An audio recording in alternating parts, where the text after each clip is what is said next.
aksara Sun. Wilujeng patepang deui sareng simkuring Neni Nur Alia dina pangajaran bahasa Sunda.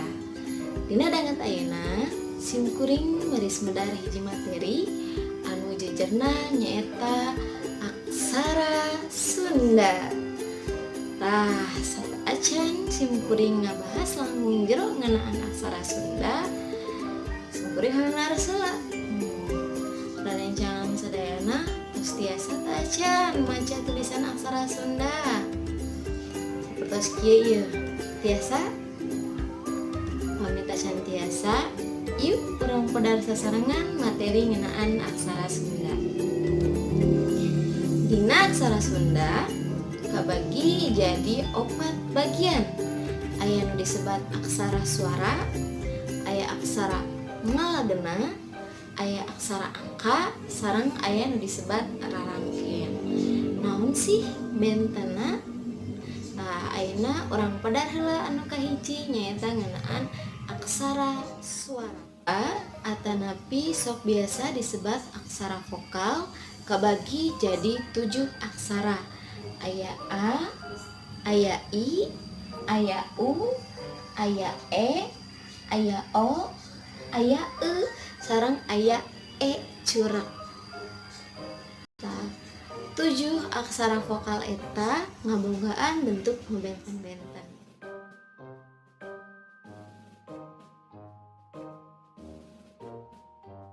Aya nu disebat aksara ngalagena.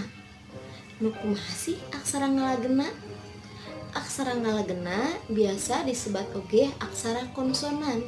Ngan bentena lamun urang biasa kuninga B, C, D dan salajengna dina aksara ngalagena mah sadayana ditambahan vokal A.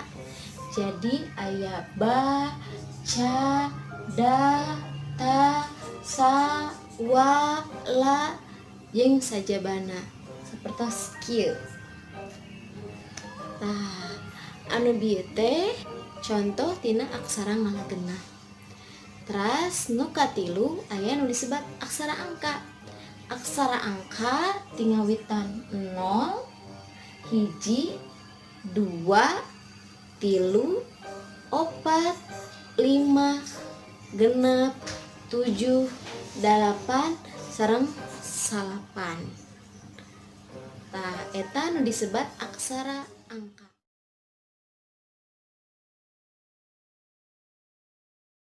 Teras anu kaopat aya nu disebat rarangkeun. Nu kumaha rarangkeun? Rarangkeun aya 13 nya. 13 di dieu aya naon wae urang dibagi jadi 3 bagian. Aya rarangkeun anu disimpan di luhur sapertos kieu. Teras aya rarangkeun anu disimpenna di handap sapertos kieu. Teras aya oge nu disebat rarangkeun sajajar. Anu contohna sapertos kieu. Tah, rarangkeun anu nembe teh miboga fungsi anu benten-benten. Aya anu ngarobah sora, aya anu ngalengitkeun sora, aya oge menambahan sora. Ayeuna urang lebet kana latihan soal.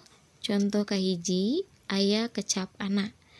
A mangrupa aksara suara, sarengna mangrupa aksara ngalagena.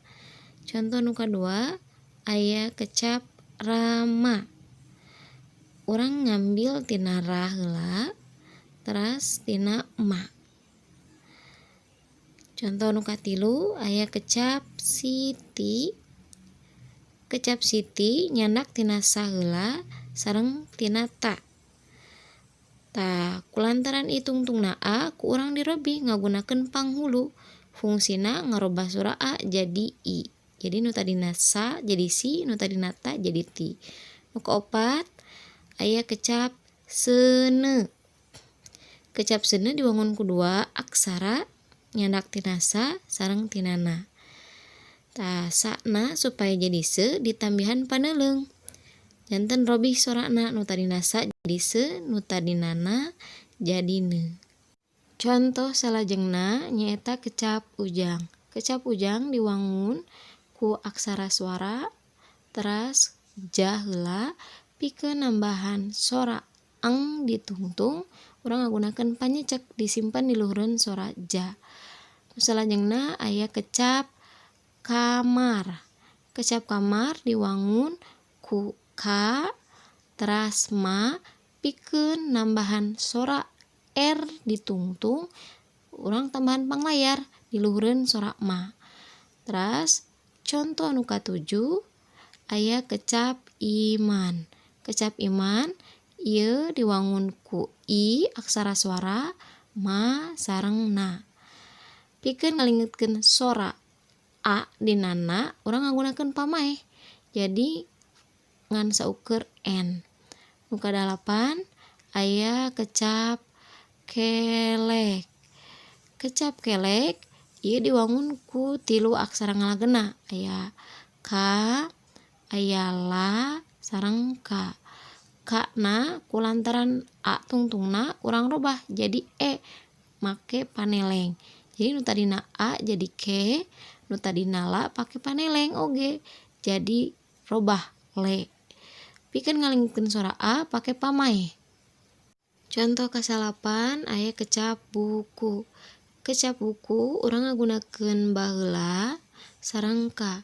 Pikeun ngarobah sora ba supaya jadi bu, urang ngagunakeun panyuku. Panyuku disimpen di handap, fungsina ngarobah sora A jadi u. Jadi nu tadina ba jadi bu, nu tadina ka jadi ku. Nu kasapuluh aya kecap kolor. Kecap kolor ieu diwangun ku ka heula sareng la. Pikeun ngarobah sora ka supaya jadi ko pake panolong. Pikeun ngarobah sora la jadi lo pake panolong oge. Di akhir ngagunakeun panglayar pikeun nambahan sora R. Oke, lajeng kana contoh ka-11 di dieu aya kecap sragen. Kecap sragen diwangun ku sa heula teras ga sareng na. Tah kecap sa upami hoyong jadi sra urang ngagunakeun panyakra fungsina nambahan sora R di tengah. Ga hoyong jadi G pake paneleng. Teras pikeun ngaleungitkeun sora A dina na pake pamaeh. Contoh ka-12 di dieu aya kecap Rianti.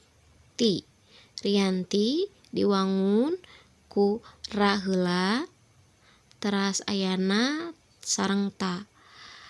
Pikeun sora ra hoyong jadi ria urang ngagunakeun pamingkal. Pamingkal fungsina nambahan y di tengah.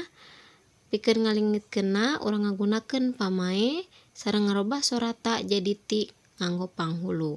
Tandana di luhurnya. Contoh nu ka-13 aya kecap getih. Kecap getih urang ngagunakeun heula ga sareng ta.